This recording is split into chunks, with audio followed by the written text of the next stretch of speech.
Dear students, welcome. Today's topic for discussion is Women's Movement in India. The main objectives of this lecture are 1. To know the history of women's movements in India before independence. 2. To analyze the phases of women's movements in India after independence. And 3. To understand the criticisms and challenges before women's movements in India. Dear students, first of all, we must begin by understanding what women's movements are. Women's movements in India can be understood as organized efforts made for securing the rights of women in India. Theoretically, women's movements are associated with the feminist movements happening across the world since late 18th century. Feminism as an ideology is a belief in the political, economic and social equality of men and women. Different thinkers have classified the history of women's movements in India in different phases. For the purpose of our discussion today, we will largely follow Shruti Jain's analysis of women's movements in India as the 4 waves of Indian feminism. Let us now move to a brief history of women's movements in India before independence. The beginning of women's movements in India can be traced back to the 19th century social change movements. At that time, Indian educated elite were highly impressed by the Western ideas of liberty, equality and fraternity because of the modern education imparted in English and their contact with the West. This Western liberalism was applied to the women's question by them, resulting in a social reform movement in colonial India. Inspired by new European ideas of rationalism and progress, these reformers tried to create a new society, modern yet Indian, traditionally speaking. All social reformers agreed with the idea that no society could progress if its women were backward. As rightly pointed out by Rekha Pandey, the reformers believed that the position of Indian women in the 19th century was despairingly low. Hence, their efforts were directed at an overall improvement in the status of women through legislation, political action and education. This was mainly encouraged by the first wave of feminism in the West and concentrated on the basic rights for women. However, as Maitreyi Chaudhary highlights, unlike the Western feminist movement, Indian feminist movement was started by men first and was later joined by women. Reformers like Raja Ram Mohan Roy and Ishwar Chandra Vidyasagar argued against the practice of social evils like sati, polygamy, early marriage and permanent widowhood. These reformist movements led to various social achievements such as the legalization of widow remarriage in 1856 and the abolition of the practice of sati. Keshav Chandra Sen was instrumental in getting the Native Marriage Act passed in 1872, which prohibited early marriage between boys under 18 years of age and girls under 14 years of age. It also prohibited polygamy and encouraged widow remarriage. Feminism as a woman-led movement began independently in Maharashtra a few years later, with pioneering advocates for women's rights and education such as Savitribai Phule. She is celebrated as India's first woman teacher because she founded India's first ever school for girls in 1848 at Bhirewara, Pune. She is also hailed as the mother of Indian feminism by many. Women acquired increased autonomy in late 20th century as a result of the emergence of autonomous women's organizations like Women's Indian Association founded in 1917, Federation of University Women in India founded in 1920, National Council of Women in India founded in 1925, and the All India Women's Conference founded in 1927. In 1934, when All India Women's Conference introduced a bill for equality in marriage, divorce, and property rights, it borrowed the nationalist rights discourse. By late 1930s and early 1940s, a new narrative about women's activism had emerged in India. According to Shruti Jain, the reform and anti-colonial movements of the 19th century laid foundations of Indian feminism, which she calls the first wave of feminism in India. The aims of the movement in this phase centered around including women in public life with better political rights, access to education, and employment in the backdrop of the colonial state. The context of colonialism created a paradox for the social reform movement. On the one hand, there was a preoccupation with the adoption of Western ideas. On the other hand, there was also the element of revivalism or a need to reassert a cultural identity distinct from the British colonizers. When Mohandas Karamchand Gandhi arrived on the Indian political scene, he provided women a new place in national mainstream politics. By giving a very broad meaning of Swaraj, he helped women find dignity in public life. A large number of women joined the civil disobedience movement in the 1930s. Besides Sarojini Naidu and Kamala Devi Chattopadhyay, there were thousands of other women who were now voluntarily participating in the nationalist movement. Punjab saw the inauguration of the civil disobedience movement by taking a procession of 5,000 women at Lahore in 1930 under the leadership of Lado Rani Zutshi and Parvati, the daughter of Lala Lajpat Rai. Durgabai Deshmukh organized the women in Madras to carry forward the policies of Congress. A large number of women from villages also joined Gandhiji at Dandi. Gandhiji firmly believed that by nature women were non-violent and hence would be more successful in executing his programs of picketing and non-cooperation. Veena Mazumdar and Devaki Jain perceived Gandhi as a great liberator who embraced a revolutionary approach to improve the status of Indian women. Some of these women who were influenced by Gandhian ideology were vocal in the Constituent Assembly debates for the rights of the women in independent India. Let us now discuss the post-independence India, which marks the emergence of the second wave of Indian feminism.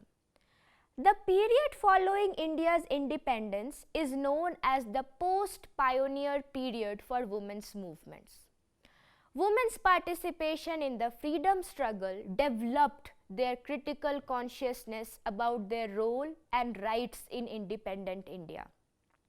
This resulted in the introduction of the universal adult franchise and civic rights of women in Indian Constitution. The state adopted a patronizing role towards women as reflected in Article 15, Clause 3 of the Indian Constitution, which empowers the state to make special provisions for women. The Indian state began to look inward to resolve social issues and create a systematic development plan for women. In this sense, women's movements became broader as the intersectionality of caste, class, and culture was recognized by the state. The movement entered the private sphere to claim equal rights to women through laws on divorce, marriage, adoption, and inheritance. The Hindu Marriage Act of 1955, Hindu Succession Act of 1956, Hindu Minority and Guardianship Act of 1956, and Hindu Adoptions and Maintenance Act of 1956 were enacted as part of the Hindu Code Bills of 1955 to 56. These bills took up the issue of marriage, divorce, succession, guardianship, and adoption. For example, Hindu Marriage Act made monogamy legal, forbade polygamy among all Hindus, and conferred equal rights of divorce to both men and women. It also made inter-caste and inter-religious marriages legal. The Dowry Prohibition Act of 1961 and the Maternity Benefits Act of 1961 were some other constitutional measures passed in this period. The National Federation of Indian Women, as the women's wing of the Communist Party of India, was established in 1954 by several leaders including Aruna Asaf Ali, who worked for the empowerment of women and their rights. The National Federation of Indian Women was affiliated to Women's International Democratic Federation, composed primarily of women from socialist countries. The pre-independence and post-independence phases of women's movements differed hugely from each other. Where the former was led by men on behalf of women, the latter was largely led by women and women's organizations. The former did not seem to challenge the hegemony of the Indian patriarchal social structure. They instead focused only on those specific cultural issues which conflicted with the ideas of Western liberalization. They tried to reform only those practices which the Britishers saw as evidences of degeneration in Indian society. In the latter phase, the lines between women's social, economic, and political rights were blurry. In 1971, the Communist Party of India, Marxist, set up the Shramik Mahila Sangathan, or the Working Women's Organization, to mobilize women of lower middle and working classes directly affected by the growing economic crisis and hardships. Rekha Pandey highlights that the anti-price rise movement in 1973 to 75 was a united front composed of women from the CPIM, Socialists, Congress, and non-party middle-class housewives from urban areas in Western India. The Chipko movement in 1973 saw women protest for their rights against environmental calamities. This movement is key in Indian feminism because it not only demanded constitutional rights, it also stood against the patriarchal social structures at the grassroots level. In 1973 to 74, the Maoist women formed the Progressive Organization of Women. This started a self-consciously feminist critique of the radical leftist politics, along with a detailed analysis of gender oppression in India. Radha Kumar points out this led to the emergence of other Maoist women's organizations in Pune and Bombay, culminating in the first major celebration of March 8 as International Women's Day in 1975. The year 1974 is very significant for Indian women's movement. The Committee on the Status of Women in India published its report titled Towards Equality on Women's Low and Ever Decreasing Status in Indian Society. This report became the foundation for the women's movements ahead. It highlighted the sad fact that Indian society had not yet succeeded in framing the required norms and institutions to empower women. It stated some alarming facts regarding employment, political participation, and health status of women. It also pointed out that the concern for women and their problems, which had received an impetus during the freedom movement, had suffered a steady decline in the last 2 decades. To implement the recommendations of this report, a policy document titled A Blueprint of Action Points and National Plan of Action for Women 1976 suggested measures in the areas of education, health, family planning, employment, social welfare, and legal status. The third wave of Indian feminism began in the 1980s. In 1980, the sixth five-year plan decided to focus on the health, employment, and education of women. It included a separate chapter on women and development, which resulted in women being perceived as productive contributors to national economy. The seventh five-year plan, 1985 to 1989, had a chapter on socio-economic programs for women. A national perspective plan for women was also released in October 1988. Since 1975, there has been a steady increase in the number of women's welfare organizations in India. Women-led non-government organizations flourished in a bid to provide support to other women. The movement also took up the rights of Dalit and marginalized women. The developmental programs and women's groups largely directed their effort to raise the economic and social status of women. Some of the important women organizations which emerged in this period include Joint Women's Program in 1977, National Commission for Women in 1992, and several others.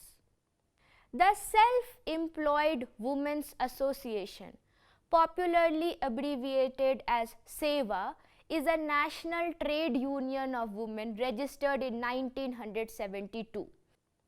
It established the first women's bank for poor women in 1974 called the Shri Mahila Seva Sahakari Bank, or the Seva Cooperative Bank. In 1984, Urvashi Butalia and Ritu Menon created Kali for Women, India's first feminist publishing house. Kali's goal is to increase the body of knowledge on women in the third world and to provide forum for women writers. In academic domain, the International Women's Decade of 1975 to 1985 provided an incentive to the growth of social science literature on women. The setting of women's studies in India was part of the women's movement. Rekha Pandey writes that women's studies was seen as an instrument for social and academic development. The purpose was to acquire a better understanding of the multi-dimensional roles played by women and look into the causes for gender disparity in the society. Women's studies would show how and why women's lives and perspectives remained largely hidden in existing academic disciplines. Following the recommendations of the first National Conference on Women's Studies held in Bombay in 1981 and the UNESCO workshop in 1982, the University Grants Commission sent a circular to various universities in India to suggest the starting of a program of women's studies. The universities were also directed to incorporate gender in the curricula of social sciences for teaching and research. The 73rd and 74th Amendment Acts of 1993 to the Indian Constitution provided for 33% reservation of seats for women in panchayats and municipalities. This was celebrated as a remarkable step in the direction of women empowerment. Yet, we are also witness to the roadblocks being faced by the Women's Reservation Bill or the Constitution 108th Amendment Bill 2010. This is a pending bill in the Parliament of India which will provide reservation of women in the Parliament. The Rajya Sabha passed the bill in 2010, but the Lok Sabha never voted on the bill. With the effects of economic liberalization and the advent of modern technology, the 2000s saw the emergence of the fourth wave of feminism in India. Tools like blogging and social media led to the democratization of the women's movement by providing accessibility, encouraging diversity, and inspiring leadership in a movement that has been historically lacking these elements. For instance, in 2013, acid attack survivor Lakshmi Agarwal gathered 27,000 signatures through an online petition, Stop Acid Sale, to curb the sales of acid and took the issue to the Supreme Court of India. The campaign gained nationwide attention and encouraged several other acid attack survivors to voice their support for the ban on acid sale. In 2013, the Supreme Court ruled in favor of the plea and introduced restrictions on the sale of acid. It also recognized acid attack as a crime under Section 326 of the Indian Penal Code, which catalogues acts voluntarily causing grievous hurt by dangerous weapons or means. By 2018, the Me Too movement gained momentum in India, enabling women to share their stories of sexual harassment on social media. It resulted in women activists successfully lobbying the government to strengthen the Sexual Harassment of Women at Workplace Prevention, Prohibition and Redressal Act 2013, which previously had many weaknesses. Let us now discuss some of the major criticisms and challenges before women's movement in India. Despite many achievements, the women's movements in India have faced various challenges from different directions. Like most other feminists in the global south, Indian feminists have also borrowed from mainstream Western feminism to advance their agenda, typically addressing only upper and middle class women. For instance, feminism may hold a different meaning for rural Indian women who struggle to access necessities like food, healthcare, and education. Issues like equal pay, sexual harassment, and reclaiming public spaces will mean little to them. By the end of the 1980s, Indian feminists realized that the category of woman is far too universal and undifferentiated to address diversity of Indian women. This exposed the exclusive nature of women's movement in India. Feminism that had developed in the 1970s and women who participated in the women's movements were predominantly middle class, upper caste, urban and educated women. The idea of Indianness and Indian culture were assumed to be that of the upper castes. By the end of the 1980s, Dalit women progressively started arguing that their needs, difficulties and aspirations were not accounted for either by the Dalit movements nor by the women's movements in India. They felt the need for a separate and exclusive platform for themselves, and thus emerged the recognizable group of Dalit women's movements in India in the early 1990s. The National Federation of Dalit Women, formed in 1995, forced women's movements in India to address the question of caste very seriously. Gopal Guru argued in 1995 that Dalit women talk differently.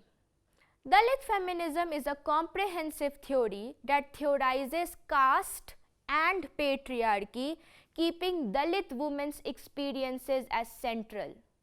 It is considered as the discourse of discontent and a politics of difference from the mainstream Indian feminism, which is critiqued for marginalizing Dalit women's experiences of multiple oppressions. Dalit feminism has criticized mainstream Indian movements on two related points.